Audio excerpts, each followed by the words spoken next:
దానవీర సూరకర్ణలో ఎన్టీఆర్ చెప్పిన దుర్యోధన్ని డైలాగ్ బాగా చెప్తారు, నాకు బాగా ఇష్టం. అది సందర్భంలో నేను విన్నాను. అవును అవును. ఒకసారి చెప్పండి మన ప్రేక్షకుల కోసం. ఆచార్యదేవ ఏమంటివి ఏమంటివి, జాతి నెపమును సూతసుతన కిందు నిలువ అర్హత లేదందువా. ఎంత మాట ఎంత మాట.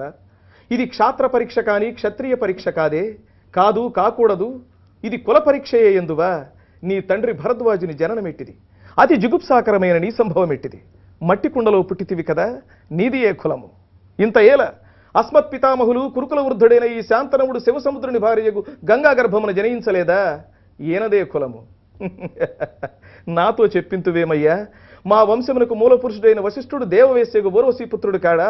అతడు పంచమజాతి కన్య అయిన అరుంధతి ఎందు శక్తిని, ఆ శక్తి చండాలంగన ఎందు పరాశరుని, ఆ పరాశరుడు పల్లెపడుచైన మత్స్యగంధి ఎందు మా తాత వ్యాసుని, ఆ వ్యాసుడు విధవరాండ్రైన మా పితామహి అంబికతో మా తండ్రిని, పినపితామహి అంబాలికతో మా పినతండ్రి పాండురాజును, మా ఇంటి దాసితో ధర్మ నిర్మాణచనుడని మీచే కీర్తించబడుతున్న ఆ విదురదేవుని కనలేదా. సందర్భావసరములను బట్టి క్షేత్రబీజ ప్రాధాన్యములతో సంక్రమైన మా కురువంశము ఏనాడో కులహీనమైనది కాగా నేడు కులము కులము అను వ్యర్థవాదమెందులకు. ఇది మహానుభావుడు నందమూరి తారక రామారావు గారు. సపోజ్ ఇదే డైలాగ్ని సంగీతం అంటే పాటకి మాటకి ఒక అనుబంధం ఉంది, మాటలో కూడా పాట ఉంది. అంటే మాటలో కూడా పాట తాలూకు సంగీత స్వరాన్ని గాని మేళవిస్తే అది అద్భుతంగా రాణిస్తుంది. అందుకు ఉదాహరణ ఈ డైలాగ్. ఆగాగు ఏమంటివి ఏమంటివి, జాతి నెపమును సూతసుతన కింద నిలువ అర్హత లేదందువా. ఎంత మాట ఎంత మాట. ఇది క్షాత్ర పరీక్ష కానీ క్షత్రియ పరీక్ష కాదే, కాదు, ఇది కుల పరీక్ష ఎందువా. నీ తండ్రి భరద్వాజుని జననమెట్టిది, అతి జుగుప్సాకరమైన నీ సంభవం ఎట్టిది. ఇది డైలాగ్ రెండర్. ఇది ఇందులో స్వరం మేళవింపజేసే మహానుభావుడు ఎన్టీఆర్ గారు. ఆగాగు ఏమంటివి ఏమంటివి, జాతి నెపమున సూతసుతన కిందు నిలువ అర్హత లేదందువా. ఎంత మాట ఎంత మాట. ఇది క్షాత్ర పరీక్ష కానీ క్షత్రియ పరీక్ష కాదే, కాదు కాకూడదు, ఇది కుల పరీక్షయే ఎందువా. నీ తండ్రి భరద్వాజుని జననమెట్టిది, అతి జుగుప్సాకరమైన నీ సంభవం ఎట్టిది. మట్టి కుండలో పుట్టితివి కదా, నీదే కులము. అంటే ఇది ఒక ట్యూన్ ఉంది, అందులో ట్యూన్ ఉంది.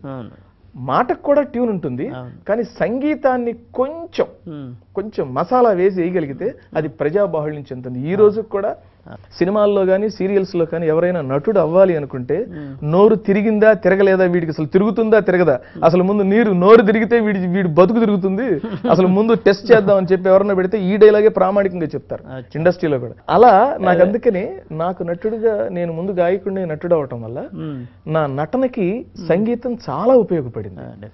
అందుకని నేను డైలాగ్ చెప్తున్నప్పుడు కూడాను ఈ సంగీతం తాలూకు అంటే నాకు తెలియకుండా ఒక రిథం అన్నది పాటకి శృతిమాత లయపిత అంటారు కాబట్టి ఈ రెండు గాయకుడికి ఉంటాయి కాబట్టి ఈ రెండిటి సహాయ సహకారాలు కూడా నాకు నటనకు ఉపయోగపడాయి. పుట్టబోయేడి బుల్లి బుజ్జాయి కోసమై పొదుగు గిన్నెకు పాలు పోసి పోసి